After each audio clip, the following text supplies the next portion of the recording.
Greetings, and thank you for joining us today for This or That. Today's topic will be aquatic plants.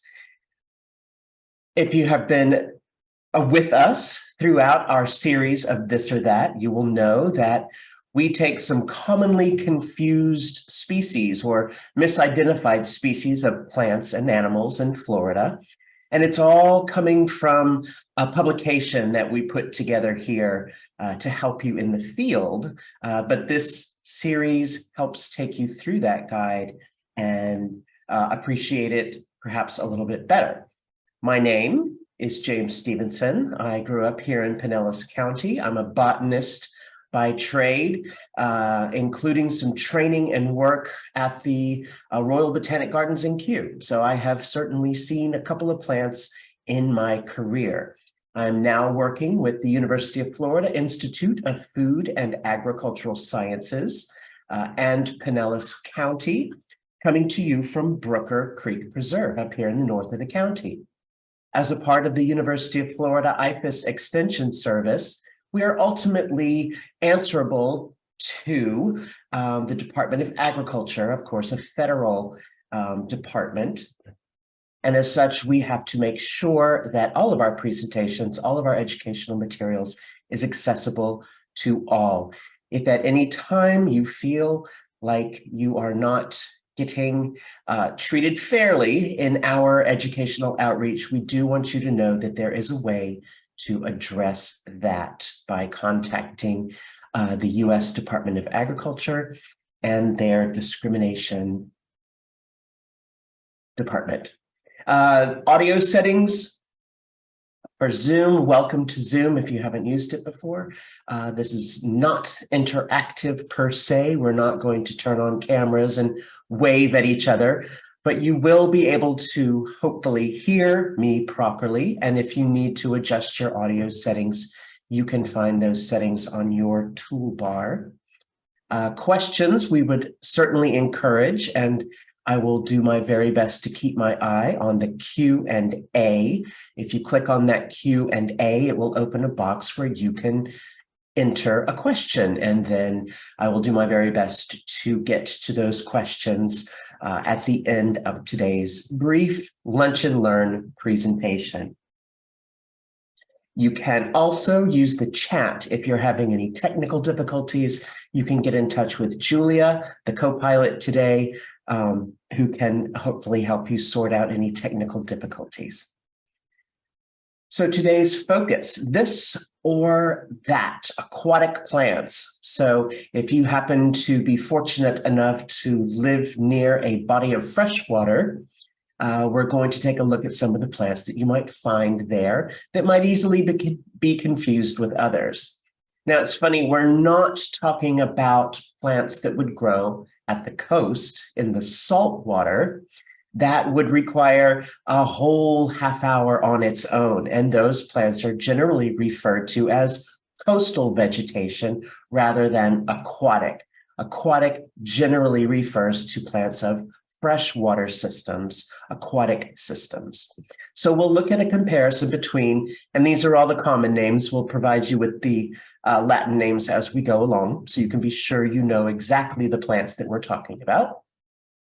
We'll look at the difference between water spangles and something called duckweed, spatterdock versus water lily. Water hyacinth, which I'm sure you've heard of, has a lookalike called frog's bit, or some people call it frog spit. We'll look at arrowheads versus pickerel weed, swamp and spider lily, taro, which is a terrible invasive plant that you can actually buy at the garden centers, or our native green arum. And finally, actually, that'll be our last one, and I'll let you go and have a great afternoon. As I mentioned, this is inspired by a book of the same name, This or That, a full-color, wipe clean field guide that you can take with you if you go into an aquatic environment, and it'll be just fine. You can even drop it in the mud. Wipe clean, and it provides photographs and, of course, descriptions of what differences you want to look for in making these comparisons to make sure you have the correct identification. The field guide is available from the UF IFAS bookstore. Again, the University of Florida, Institute of Food and Agricultural Sciences, the UF IFAS bookstore. Also available at our education centers here in Pinellas County, Brooker Creek in the north in Tarpon Springs, and Weeden Island in the south in St. Petersburg. So let's start off with our first comparison, this or that, some floating plants. Now, we have a lot of visitors that come to see us at Brooker Creek Preserve, and we have miles and miles of hiking trails. Some of those take our visitors over the water, and you can look down and see what's literally floating on top of the water. And many of our visitors see small, round-leaved plants floating on the surface of water, and they just say, all of it is duckweed. Anything that floats is duckweed. And it turns out that not only is not everything duckweed, but duckweed itself exists in several different species and a couple different genera. So duckweed is a very unique group of extremely small leaved plants, could be easily confused with, and often confused with, a terrible invasive called water spangles. Water spangles is a floating fern that was released or escaped from cultivation and now is capable of and has shown a likelihood of disrupting our native freshwater ecosystems by growing too fast, covering too much water, not having anything stop it, and those are the hallmarks of an invasive exotic plant. A way to tell these two apart is the size of the leaves. Water spangles leaves, and each plant has 2 leaves. Each one of those leaves about half the size of your thumbnail. An average person's thumbnail could fit 2 water spangle leaves right there on the thumbnail. So you can actually, even from a distance of say 6 feet or 8 feet or 10 feet above the surface of the water, if you're on a boardwalk looking down, you can actually ascertain the edges of each of the leaves. They're larger. They're small, but they're larger than the leaves of true duckweed. Duckweed, you could fit easily a dozen individual leaves on your thumbnail, if not more. The leaves of duckweed are incredibly small, very, very, very small. Perhaps even the size of the period or maybe an ellipse at the end of a sentence in a printed book. Very, very small. The leaves of the water spangles, on the other hand, are not only larger, they're also slightly taco shell shaped. So they have a little bit of an indent in the bottom.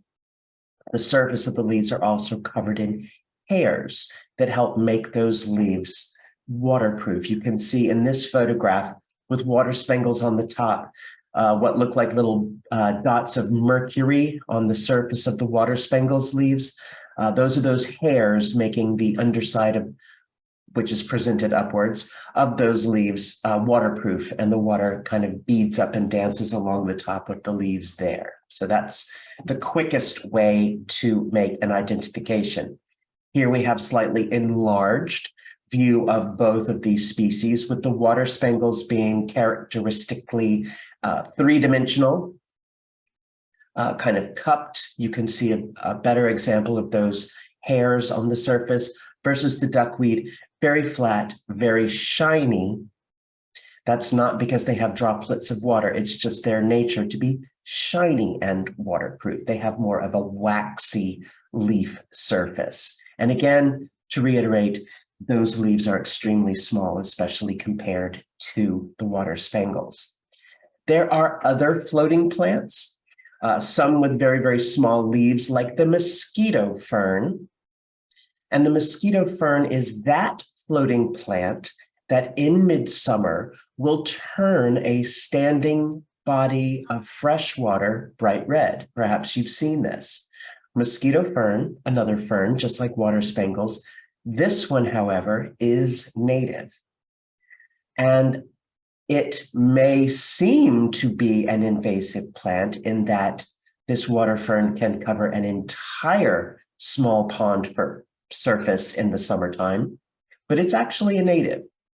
It will grow and thrive in a compromised freshwater system, but that system is compromised not because of the presence of the mosquito fern. The mosquito fern is just reacting to and is adapted to be able to survive in an impacted freshwater system. Another floating green plant is filamentous green algae. You might see great rafts of this in some of our compromised ponds, maybe where fertilizer has run off from lawns directly into ponds or washed off in solution from lawns into retention ponds, that sort of thing.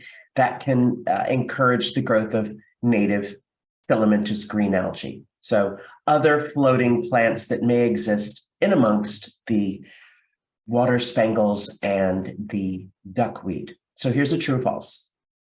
And if you would like to go ahead, you can put the answers in the chat if you would like. I'll go ahead and open chat so we can see if I'm actually talking to anyone at all today. Hopefully y'all are with me.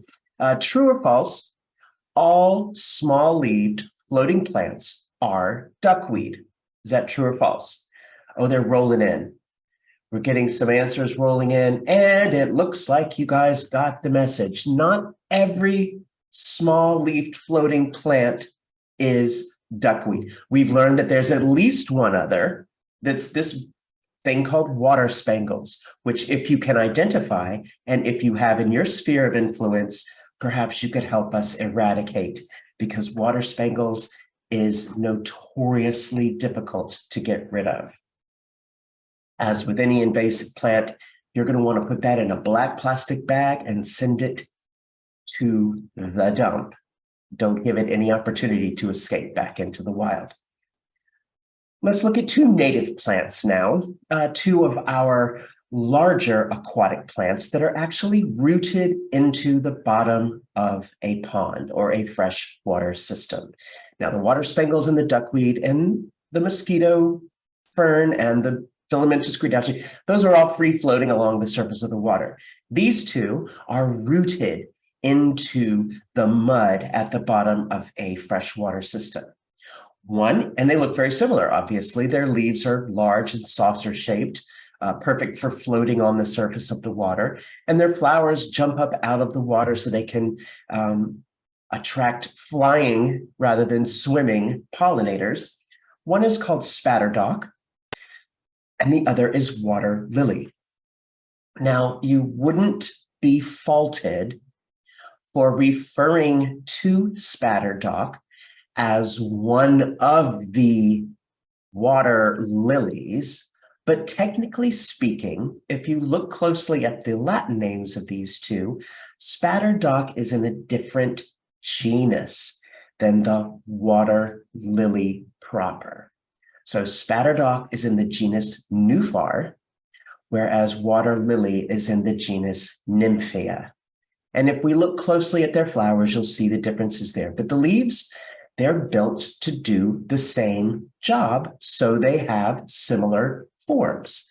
That's called convergent evolution, where the job is set, the niche is available, and plants will adapt themselves to do the best they can within that niche or niche, take your pick. With large, round, waterproof leaves that float right at the surface of the water, both the spatterdock and the water lily can take advantage of sunlight that falls straight down on their leaves. Looking closely at the flowers, the spatterdock flowers never fully, quote unquote, open. Now, they are fully open by the flower standards, But by our standards, perhaps we would expect those yellow petals to flare out even more.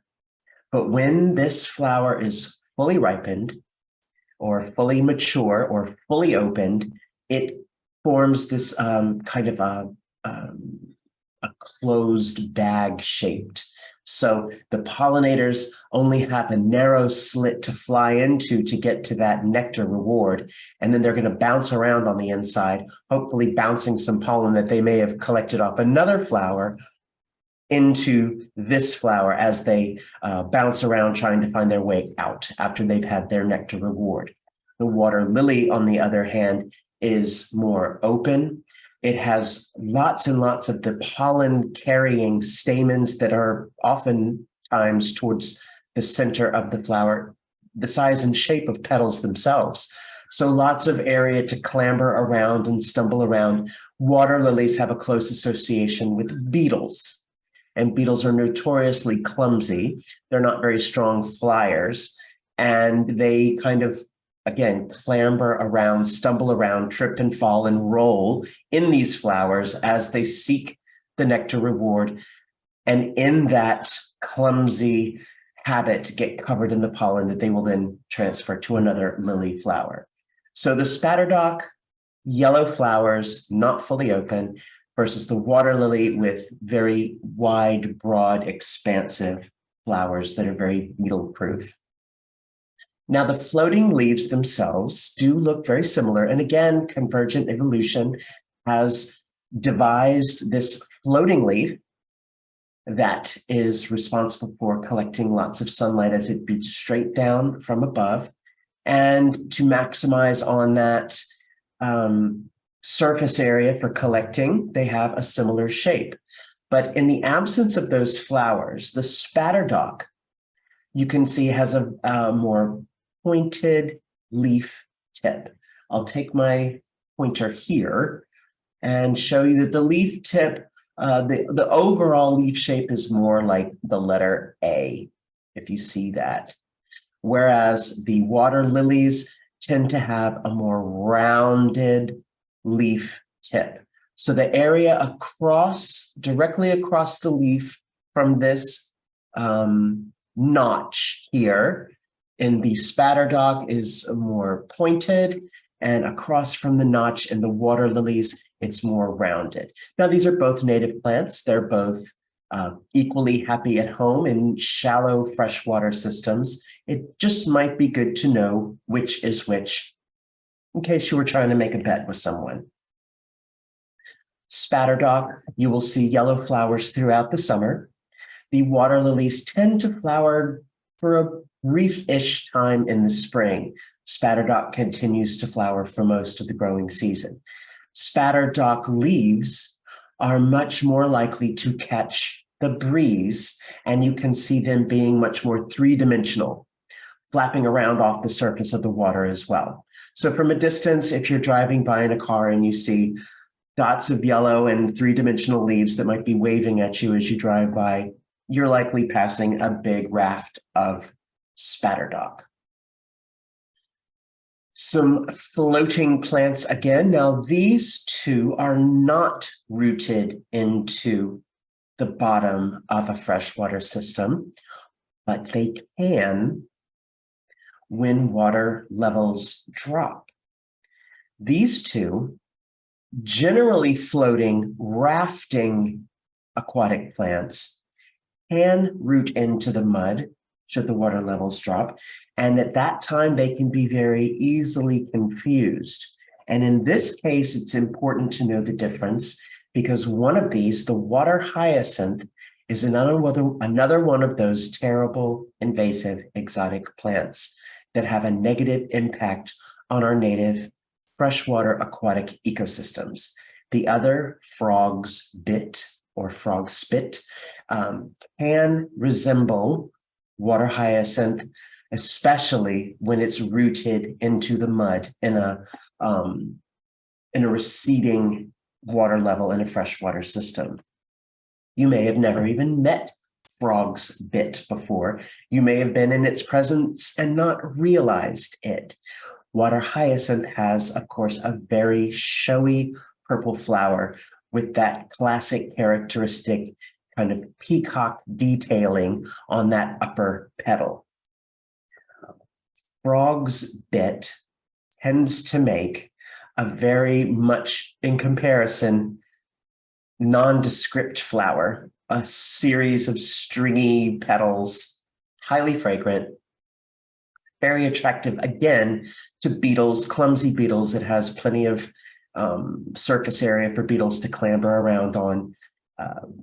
Beetles don't need to have an extremely showy flower. They just need to find their way. And once they're in there, they're stumbling around. So the flowers, if present, can give these two species away. In the absence of flowers, we turn to the leaves. And if you look, frog's bit, its specific epithet is spongia, like sponge. And if you were to grab one of these frog's bit leaves, and if you were to just press it in your fingertips, this whole thing, the leaf blade itself, is extremely spongy. It's spongia, giving it its name, Limnobium spongia. They both exist in rafts when they are freely floating. When the water levels are high enough, these can float away and exist in what we call rafts. I've said it several times before. And of course, water hyacinth, their rafts will eventually reach all the edges of a water system, and that can have very negative effects on all the other organisms. Frog's bit too can break off and exist as rafts. So if it was your responsibility to make the decision about what you were going to spray herbicide on, if there was a raft of vegetation in your freshwater system, the assumption might be that it's water hyacinth. It's worth double checking to make sure that it's not this native frog's bit. A raft of frog's bit, being a native plant, provides cover for our native species of fish and insects and birds, and it does not have invasive characteristics. The leaves of the leaf stem of the water hyacinth is that spongy area. So water hyacinth, when it's floating, will have this huge balloon. And so balloons are bad when it comes to rafting plants. If you see these balloons of spongy tissue, that is characteristic of the water hyacinth. The frog's bit will not have those balloons. Instead, it's the leaf blade that is slightly spongiosa. So true or false? Here we go again. Put down your peanut butter sandwich. True or false? All large-leaved rafting plants are hyacinth. And here they come. I'm going to take a drink of water while y'all vote.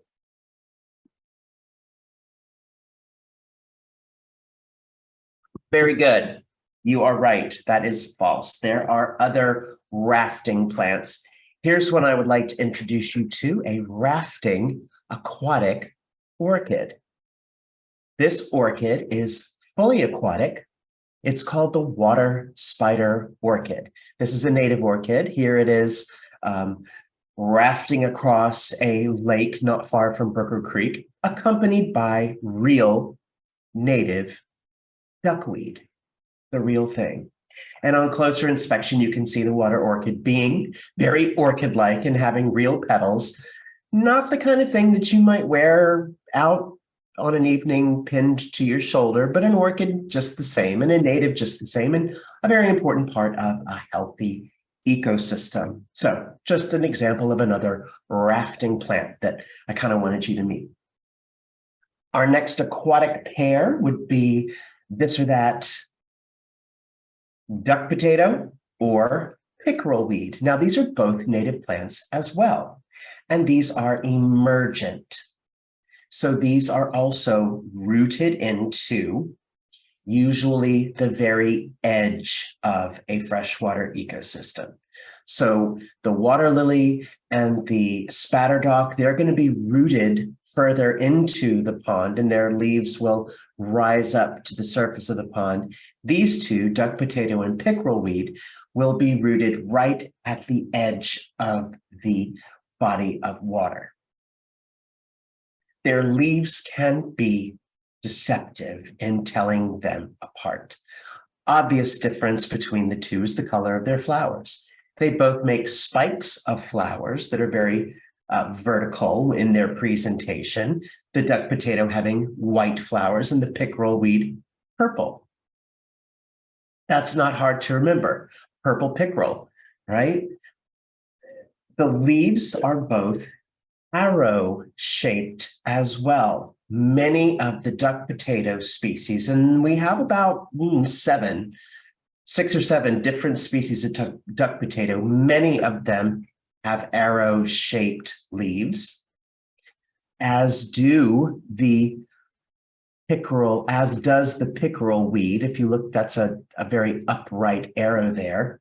But if you look at the base of the pickerel weed leaves, they are heart-shaped, which gives pickerel weed its specific epithet, chordata, which means heart-shaped. So it's like an upside-down heart, whereas a duck potato would look more like an arrowhead, no matter which way you flip it over. Another pair of shoreline freshwater species, a couple of lilies, beautiful white lilies, which on a summer's evening are incredibly fragrant and would make a stroll by one of our freshwater bodies, not with your dog, just a stroll around one of our freshwater bodies, very delightful on a summer evening when the sun's going down. You begin to smell these flowers, these white flowers. One is the swamp lily, Crinum americanum. The other is one of our species of spider lily, Hymenocallis. And you see they both have very large, about the size of your hand, white flowers that are very good at reflecting moonlight and attracting night flying insects, including moths and beetles.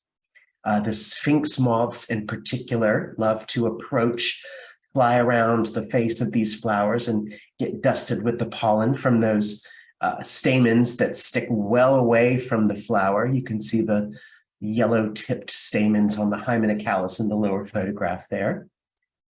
Hymenocallis, the hymen means membrane or tissue, and it refers to the stamens being connected at their base with this kind of trumpet-shaped tissue or membrane, kind of like a coffee filter, it looks like.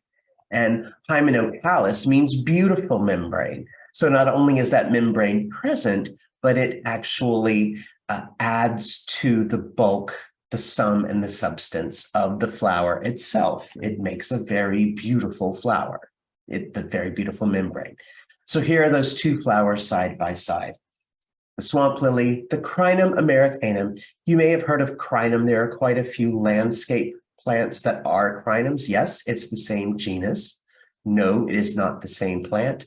Our Crinum americanum, our native crinum, prefers to and almost depends on living with its bulbous leaf base and its roots in the mud, constantly wet and soggy. So the swamp lily lives up to its name. Spider lily is the same. It would be difficult to coax a spider lily to flower away from a body of standing water. So yes, they are beautiful plants. You may want to invite them into your landscape, but only if your landscape includes a freshwater pond. Harrow, harrow is terrible, invasive plant. This one is quite tricky because taro is still available to buy. You can spend quite a lot of your money on purchasing taro. But once it gets loose, it is a major disruptor of native, natural, freshwater, aquatic ecosystems. It's the classic elephant ear, perhaps you've heard of. It's called Colocasia esculenta, and it's called taro. Esculenta means you can eat it. And you may have heard that taro keeps certain peoples in certain parts of the world, it might be their main source of food, but it is not at all an important source of food for us here in Central Florida, where it is loose as an exotic, invasive, natural area disruptor. Taro can be identified rather quickly from lookalikes in the fact that its leaves are highly, highly waterproof. Do you remember the water spangles, another invasive plant that had the mercury drops, what looked like mercury drops on the leaves? Because of its waterproofness, the surface of taro leaves have been studied for years to crack the secret of just how they are so waterproof. Could we reproduce whatever the microscopic texture is of these leaves so that we can make the perfect waterproof fabric? So taro has already figured that out. As I mentioned, taro is available for sale, but we would encourage you to not purchase it. I'm not advocating any of these retailers, and there is no plant police. There is no one who's going to tell anyone to stop selling someone officially because they're pandering in exotic invasive species. We provide education, and if we can educate people to not bring them into the environment, that's a great day. If we could encourage them to remove them from an area that is legally and technically within their sphere of influence, that's an even better day. So get to know taro. It's a very invasive exotic plant. So there's a little taste of our aquatic plants, this or that. Learn to tell the difference, or just realize that there might be more than one species or more than one thing going on. We got through several different species this afternoon in our Lunch and Learn.